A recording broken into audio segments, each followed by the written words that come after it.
Sa kasaysayan ng mundo, ito ang unang kanlungan na maraming sibilisasyon. Ang tubig.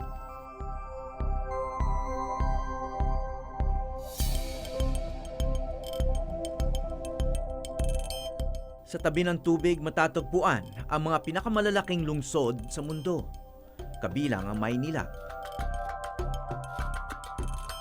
Ito ang mga ugat na nag-uugnay sa tao at sa kalakaran. Ngunit sa mga ugat ng Lagusan nagsitayuan ang mga tirahan. Nabara at napuno ang ugat sa dami ng mga nais makipagsapalaran sa lungsod.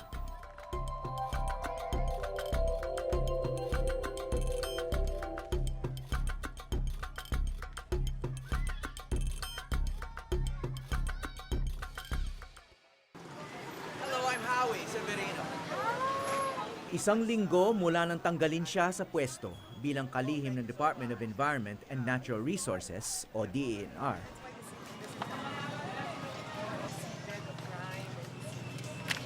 Dinalo ni Gina Lopez ang isa sa kanyang matagal ng proyekto, ang mga estero ng Maynila. Naabutan ko siya sa estero ni Magdalena sa Tondo. So ito yung ginagawa nyo before DNR? Yeah. So now, after DNR, binalikan nyo? Okay. Taong 2013 nang maging chairperson si Lopez ng Pasig River Rehabilitation Commission. Ito ang ahensyang sinimula ng dating First Lady na si Ming Ramos para buhayin ang Ilog Pasig at ang mga estero. Ano po yung goal nyo rito sa pagbibisita sa estero? Because since I was DNR secretary, I didn't have the time to go around. And now that I'm there, I wanted to see what's happening. So ngayon, pumunta ko dito kasi when I went before, this is the one that talagang gusto kong ilinis kasi Tondo eh. Noon, literary capital, cultural capital. This was the Makati ng Pilipinas dati. And look at it now.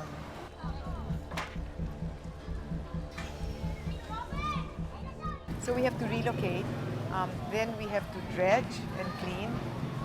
And then yung major problem is yung sewage, dito pumapasok. The sewage of Manila, it's a structural problem, goes to the estero.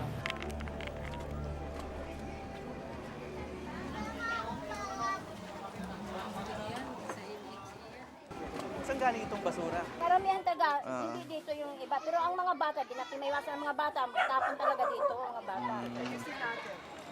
Kasi pag yung bahay nyo. Ano sa tingin nyo ang papel ng esteros sa urban life? Like the veins. You know, you have the Pasig River and then you see the esteros. So kung makikita mo siya, para siyang circulatory system. I'll show you the map. It's like the veins. So if the veins have garbage, I'm sure there's drugs here. Drugs, disease, crime. That's the veins of the city. How will the city come up? Yung veins is like that. I really feel that if we clean the esteros and then it will create economic well-being, aangat ang ekonomiya ng buong lungsod, everyone will come up, then things will come up. It will never come up if people live like this.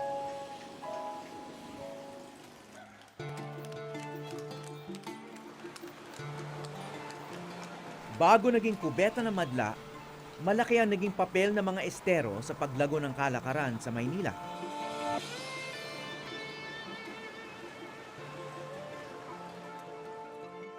Gaya ng estero rito sa Binondo, ang pinakamatanda raw na Chinatown sa buong mundo. It's the trading center of Manila.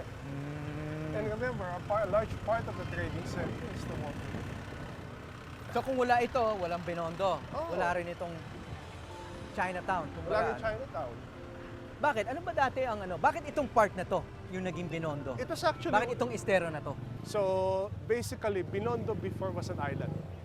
They called it before Isla de Binundok. You know? And so, it was an island. So, can you imagine if it was an island?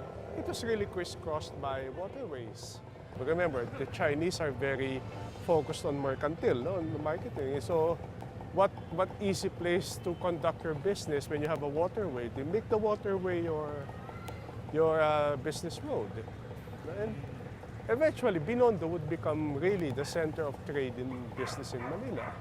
And I think a large part talaga was created by the estates. Itong Estero de Binondo, mahigit 100 taon na ang nakalilipas.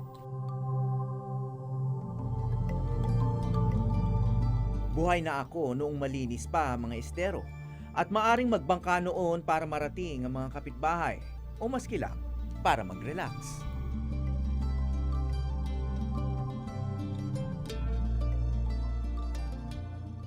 May harang.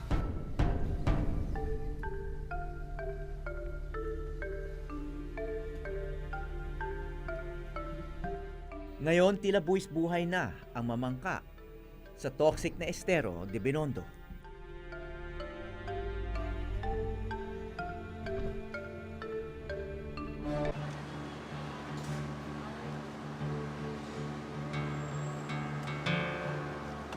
Sa aking pagbaybay sa Estero, isa lang ang kinatatakutan ko. Ang malublob sa napakaitim na tubig nito.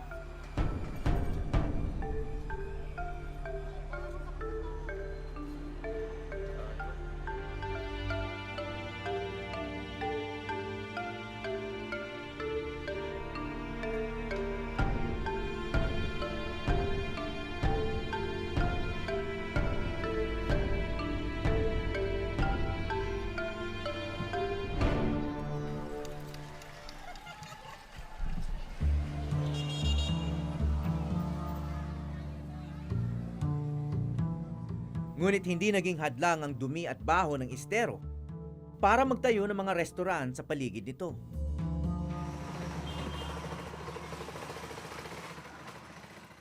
Isa sa mga kilalang kainan sa Binondo ang hanay ng mga karinderya sa kanto ng Ongpin at ng Estero.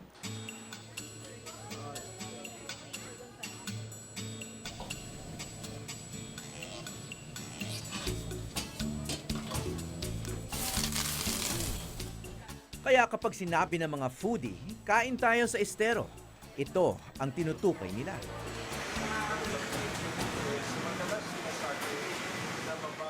Isa sana itong larawan ng posibleng yaman ng mga kanal. Maaari itong gawing pasyala, gimikan, tulad sa ibang bansa. Hindi basurahan katulad dito sa atin.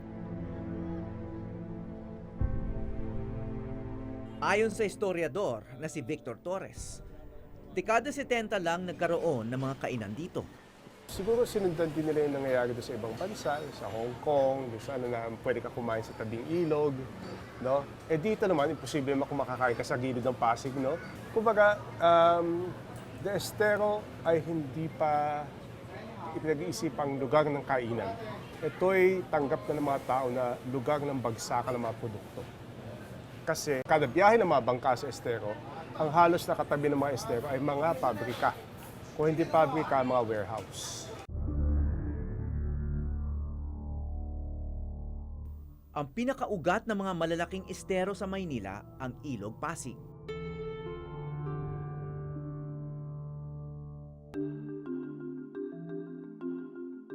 Noong panahon ng mga Espanyol, isa ang Ilog Pasig sa mga unang bagsakan ng kalakaran.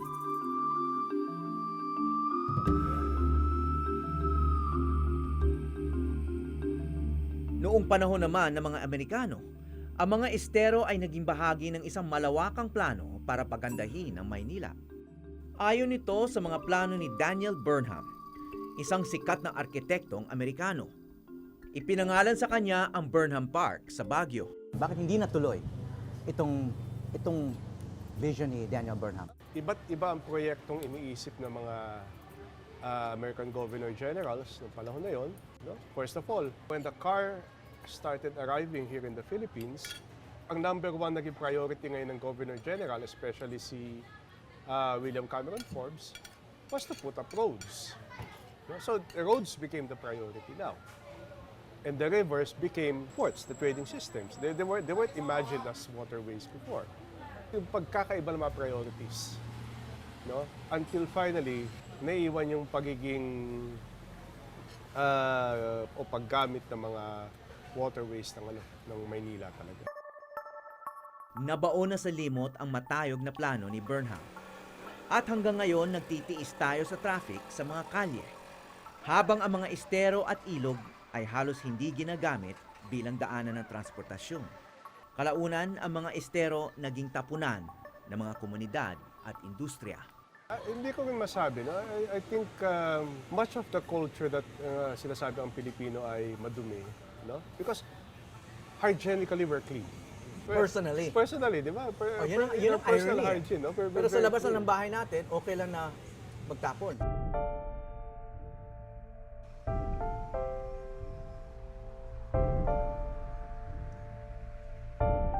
Sa aking pagbabaybay, may mga nakilala akong may magaganda pang alaala sa mga estero.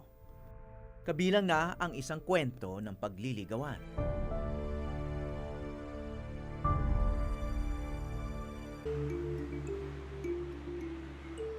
Bago pa man lumaki ang lungsod, matagal nang may mga nakatira sa tabi ng mga estero na salitang Espanyol para sa mababaw na ilog.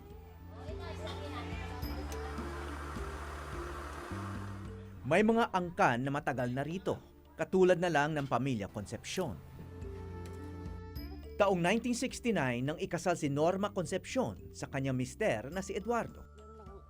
At dito mismo sa tabi ng estero ang kanilang salo-salo. Ngayon, isang malaking okasyon uli ang kanyang pinaghahandaan.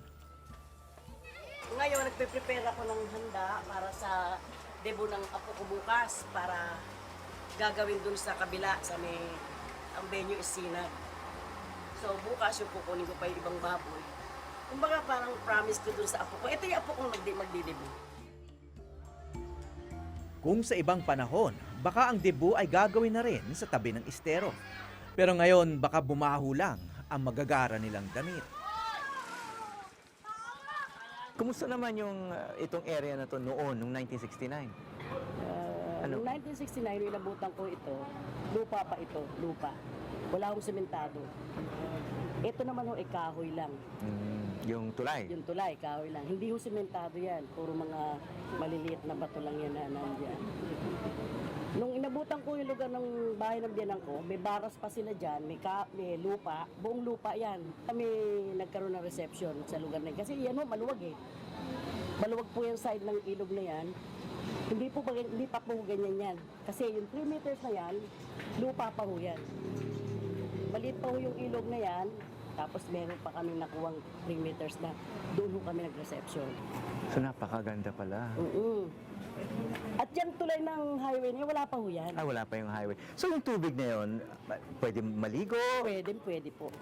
Ngayon, paano kayo nakikinabang dyan?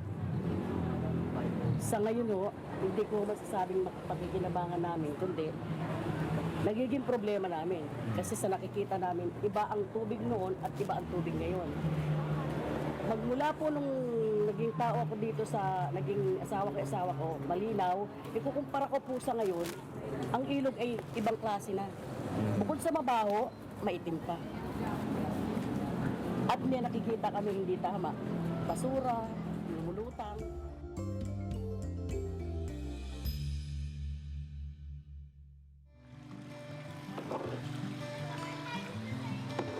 Ang kanyang mister na si Eduardo, madalas rin daw mamangka noon.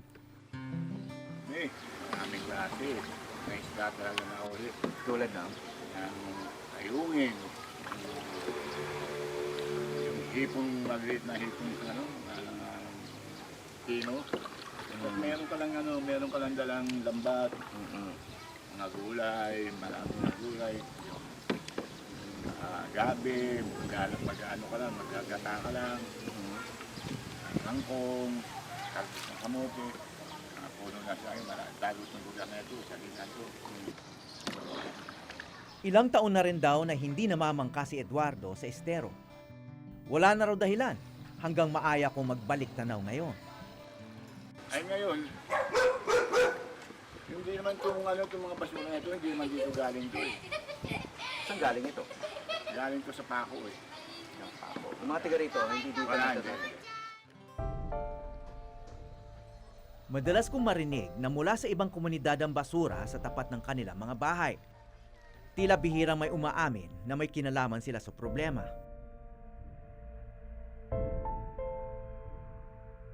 Ngunit meron ngang 47 sanga ng Ilog Pasig. Saan kaya ang punot dulo ng problema sa basura?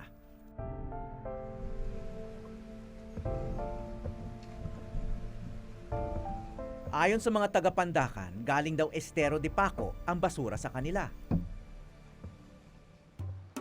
Ang esterong tinaguri ang pinakamagandang halimbawa ng rehabilitasyon. Taong 2009 nang simula ng paglilinis sa Estero de Paco. Ngayong hitik na sa halaman ng Estero de Paco, mukhang pwedeng-pwede nang maging pasyalan. Isa ito sa mga proyektong inumpisahan ng Pasig River Rehabilitation Commission na binabantayan ngayon ni Gina Lopez. Transformation dito mula nung talagang sobrang daming basura. It took a year, to get them all out, took a year na. Relocation pa lang yon, and then Yeah, it's the cleanup was faster. The cleanup, yeah. But this was all, so we did it in a year and a half, but they didn't retain. Well, siguro responsibility rin ng community yun. Yeah, exactly. You know, it's the community. Because we cannot do it for them. And I refuse to do it for them. But I had a relationship with them. They would never do this because I'll kill them. So I'm gonna kill them now. I will do that for you. Kamusta kayo? Kailang ma'am. Inday, bakit ang daming basura dyan? Pero happy ako sa halaman. Ayun ma'am, marami. Ayan. So ba, ano na niya? Ma'am, ano kasi po ma'am, yung pag nag-high tide siya ma'am, pag nag-high tide siya, Pero dati may nakabangka na kumukuha ng ganyan. opo ma'am, mayroon po. Bakit dati pumunta ako dito, never has it been like this. Nagulat ako eh. Isang taon na to pumupunta. Ay, hindi Kanina po kasi ma'am, nag-high tide siya. Lahat ng basura ma'am galing sa UN, pumunta po dito lahat. Pero bakit ganun din may high tide dati? Last year, pumupunta ako dito bago ako nag-DNR. I'm coming here. It's never been like this. Inday, babarilin kita. Inday, Ma'am, yes ma'am. raise your right hand. Yes ma'am. Nanunumpa ako. Nanunumpa ako Na, what did I say? Magiging malinis. na maging Yung malinis estero. ang estero. Otherwise, Otherwise, babarilin ako ni Ma'am. babalik ko Ma'am Gina at papatayin pa.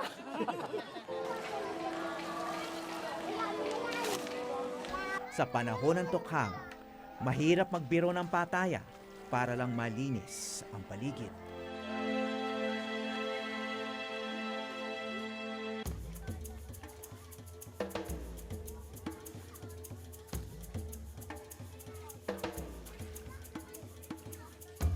River Warrior. Ito ang tawag kay Nino Hebyonada. Residente ng Barangay 686 sa Paco, Maynila.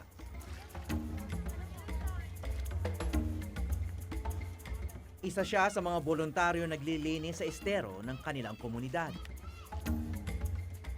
Anya, impossible dream daw ito noong umpisa. Una po, nung naging River Warrior kami, napakahirap po. Inabot po kami ng pangungutya rito na hindi na malilinis ang estero, talagang imposible na siyang malinis. Pero naniwala kami at nanindigan na malilinis to. Tapos po, nung nagtagal-tagal na hindi lang po wala natatapos ang River Warrior sa paglilinis, tinuruan din po kami na makipag-usap, maging isang community organizer sa mga tao at sa mga barangay official para kasi sila yung malaking dahilan na maaaring magbalik sa pagdumi ang ating estero. So tinuruan kami kung paano ang tamang pakikipag-usap sa kanila at makumbinsi sila na may kayat na makipagtulungan para sa ikapapanatili at mas ikakaganda pa po ng ating estero.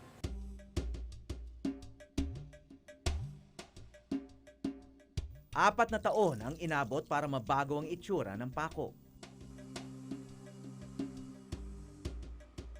Anong nag-engganyo sa inyo na gawin lahat ito? Na-impluwensyahan po ako ng asawa ko kasi siya po yung unang-unang nag-train ng River Warrior. So nakita ko yung hirap nila, ng pagsasakripisyo nila. Tapos nung may time na hindi makatulong yung asawa ko, sinubukan ko po, sir. Nung bandang huli, nagustuhan ko na po. Kasi nalaman ko po kung ano yung pinaglalaban nilang mga River Warrior. Ito yung Huwag mo isipin kung ano yung hirap sa sakripisyong ginagawa mo. Isipin mo yung mga susunod na henerasyon, yung mga bata na lalaki pa para maabutan nila kung ano yung dating ganda ng estero ni Paco. Isa sa mga problema ngayon ay nakabaon sa ilalim mismo ng tubig. Yan po yung tinatawag na methane gas. Yan po yung inilalabas na gas ng mga basurang dati pang nakabaon sa mismong estero. At yung methane gas na po yan ay masama rin po ang epekto niyan sa ating baga. Ang mga punong may bunga sa tabi ng estero, bawal ng kainin dahil nasisip-sip nito ang tubig na maaring lason. Ngunit hindi lamang sila palamuti. Malaki ang papel na ginagampanan ng mga halaman. Bukod sa pagpigil sa pagguho ng lupa, nakalilinis din. May mga bandera Espanyola tayo, yung vetiver grass. Sila po yung mga halaman na itinanim po talaga ng project ng Kapit Bisig kasi yung halaman po yan ay nakakatulong sumipsip na mga bad bacteria sa tubig at maaari niya natang mailabas at makatulong siya na mag-produce ng oxygen na maaaring makatulong para magkaroon uli ng buhay na isda dyan sa ating estero.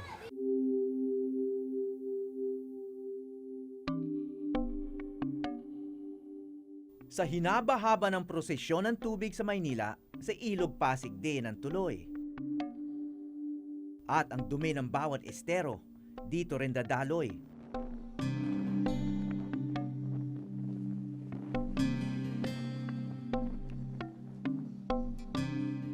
Ang Ilog Pasig ang siyang inang kalikasan ng lungsod. Ang pangalang Maynila nga ay galing sa halamang nilad na nakikita ng mga ninuno noon sa ilog na to. Lingid sa kaalaman ng marami, may pampasaherong ferry sa Ilog Pasig. Okay, hindi katulad ng MRT, mga jeep, mga bus, LRT, at kung ano ng transportasyon sa Pilipinas, ang Pasig River Ferry ay punctual. Yung sinabing 4 o'clock, dumating ng 4 o'clock at umalis din ng 4 o'clock. Hindi kami inantay. Ang Pasig River, sa lawak nito, halos hindi siya ginagamit para sa transportasyon. Ang dahilan, ito, ang baho dahil sa basura. Pwede ba tanong, madalas ba kayong sumakay ng Pasig River Ferry? First time po. First time, paano yung, bakit naisipan na sumakay niya? Sir, nag-i-impose kami. Okay, Gusto po namin matry lahat ng mga transportation around okay. So, saan kayo papunta ngayon? sa Intramuros.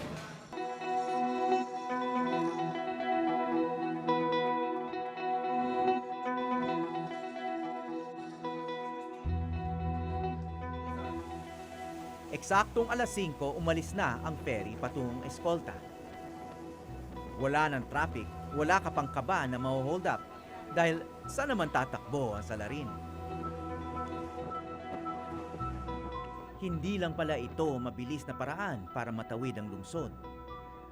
Pagkakataon din pala ito para limutin kahit sandali ang mga problema na saksihan ko.